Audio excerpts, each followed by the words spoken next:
రాజకీయ ప్రాబల్యం కోసం ఇలా రాజకీయ మనుగడ సాధించాలని ఇలా ప్రజలలోకి వారు చేసిన తప్పులను కప్పుపుచ్చుకోవాలని ఇలా పార్టీ ఇలా ప్రజలు నమ్మే పరిస్థితులు లేరని ఇవాళ కొత్తగా ఏదో సేనాల పేరిట రాజకీయ పబ్బం గడపడం కోసం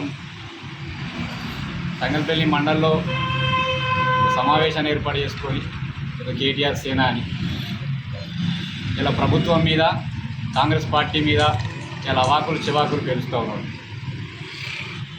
ఏదో కాంగ్రెస్ ప్రభుత్వం ఇచ్చిన 6 గ్యారెంటీలు అమలు చేయాలంటూ ఇలా కాంగ్రెస్ ప్రభుత్వం ఏర్పడ్డ వెంటనే ఇలా 6 గ్యారెంటీల అమలు చేస్తూ ప్రజల్లోకి వెళ్తున్న మాటను ఇవాళ వారందరికీ గుర్తు చేస్తున్నాం. ఎందుకంటే కాంగ్రెస్ ప్రభుత్వం ఏర్పడ్డ వెంటనే ఇలా ఉచిత బస్సు ప్రయాణం కావచ్చు మహిళలకు, ఇవాళ 200 యూనిట్ల వరకు ఉచిత విద్యుత్తును, ఇలా 2 లక్షల లోపున్న రైతు రుణమాఫీని చేసిన ఘనత ఇలా కాంగ్రెస్ ప్రభుత్వానికి ప్రజాపాలనకు దక్కిందన్న విషయాన్ని వాళ్ళు గుర్తెరగాలి.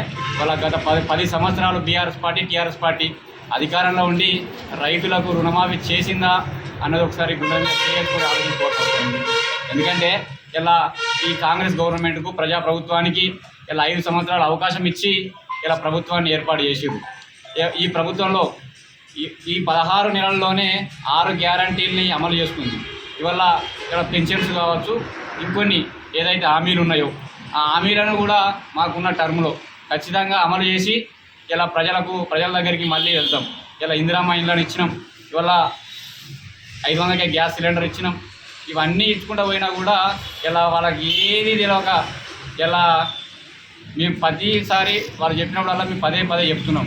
ఇక చెవిటివారి మీద శంఖం మూదినట్టుగానే అవుతుంది అది. ఎందుకంటే వాళ్ళు ఒక అబద్ధాన్ని పదే ప్రచారం చేస్తూ, అది సోషల్ మీడియా ద్వారా కావచ్చు, ప్రెస్ ద్వారా కావచ్చు, పదే ప్రచారం చేస్తూ దాన్ని నిజమని నమ్మించే ప్రయత్నం చేస్తారు. కాబట్టి వాడు అన్నిటి తిప్పికొట్టారు. కాబట్టి ఇలా మీ సమావేశం ఏర్పాటు చేయాల్సి వచ్చింది. ఎందుకంటే వాళ్ళ పార్టీని ప్రజలు నమ్మే పరిస్థితులు లేరు. టీఆర్ఎస్ పార్టీనో అది ఏ పార్టీలో ఫస్ట్ టీఆర్ఎస్ వాళ్ళు తెలుసుకోవాల్సిన అవసరం ఉంది. ఎందుకంటే వాటిని ప్రజలు నమ్మే పరిస్థితులు లేరు. అందుకని ఇలా సేనాల పేరిట ముంగడికి వస్తారు. ఇలా సేనాలను ఏర్పాటు చేసిన వాళ్ళు ఒకసారి ఆలోచన చేయాలి. 2013లో కేసీఆర్కు హరీష్ రావుకు గాడిద కట్టి ఊరేగించారు. ఇలా అప్పుడు గాడిద అయినోడు ఇలా దేవుడు ఎట్లా అయిందో ఒకసారి ప్రజలకు సమాధానం చెప్పాలి. ఆనాడు గాడిద అని నువ్వే చూపెట్టినావు. గాడిద అని ఇలా సాక్షాత్తుగా పేపర్లు వచ్చిన ప్రకటనలే మీరు చూపెడుతున్నాం. ఇలా గాడిద ఇవాళకి దేవుడు ఎట్లా అయిపోయిందో ఒకసారి ప్రజలు ఆలోచించాలి. ఇలా మాట్లాడిన వాళ్ళు ఆలోచించాలి. ఇలా రాజకీయ పబ్బం గడుపుకోవడం కోసం, పైసలు సంపాదించుకోవడం కోసం ఇలా ఆ సేనాలలో ఉన్నోళ్ళే ఇన్ని రోజులు భూమాఫియాలు చేసిర్రు, ఇసుక మాఫియాలు చేసిర్రు. ఆ సేనాల పేర్లు అడ్డం పెట్టుకొని ఇలా మళ్ళీ ఏదో కొత్తగా తయారు చేస్తే ఇలా మేము ప్రజలకు అన్యాయం జరిగితే ఇలా సేనాల పేరిట మళ్ళీ ఏదో కబ్జాలు చేద్దాం, మళ్ళీ ఏదో అవినీతి చేద్దాం, అక్రమాలు చేస్తామంటే ఈ ప్రజాప్రభుత్వంలో నడవది. ఈ ప్రజాప్రభుత్వంలో ప్రజలకు న్యాయం చేస్తాం, ప్రజలందరి పక్షాన నిలబడతాం. ఇవల్ల మీలాంటి వాడు చేసిన అవినీతి అక్రమాలను నిన్నమొన్నటిదాకా చూసినాం మనం. భూ కబ్జాలు చేసిన వాళ్ళు జైలుకి వేయరు, అవినీతి అక్రమాలు చేసిన వాడు జైలుకి వేయరు. ఇంకోడన్నా తప్పించుకొని ఉంటే కూడా అవన్నీ బయటకు వస్తాయి. ముందు వాటన్నిటినీ బయటకు తీసి ముందుకు నడుపుతాం. ఈ సేనాల పేరిటనో ఇంకో పేరిటనో గతంలో కేటీఆర్ చెప్పిండు, టీఆర్ఎస్ పార్టీ అధికారం ఉన్నప్పుడే చెప్పిండు అనుకుంటాను. నేను గతంలో చూసినాను. కేటీఆర్ సేనాలు లేవు, ఏ సేనాలు లేవు, ఒకటే పార్టీ ఉంటుందని చెప్పిండు. మరి ఇవాళ ఎందుకు సేన గుర్తు వచ్చిందని అడుగుతున్నాను.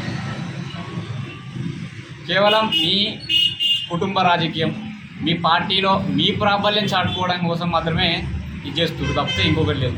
సరే, మీ రాజకీయం మీరు ఏమైనా చేయరు, కానీ ఇక్కడ ఉన్న యువతను, ఇక్కడ ఉన్న ప్రజలను మభ్య పెట్టద్దు, మాయ చేయొద్దు, పక్కదారి పట్టించద్దు అని విజ్ఞప్తి చేస్తున్నాం.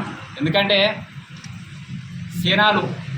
సేనాల పేరిట ఇన్ని రోజులు చేసిన అవినీతి ఏంది, అక్రమాలు ఏంది, వీటిని బెదిరించి చేసిన దందాలు ఏంది అన్నీ తెలుసు మాకు.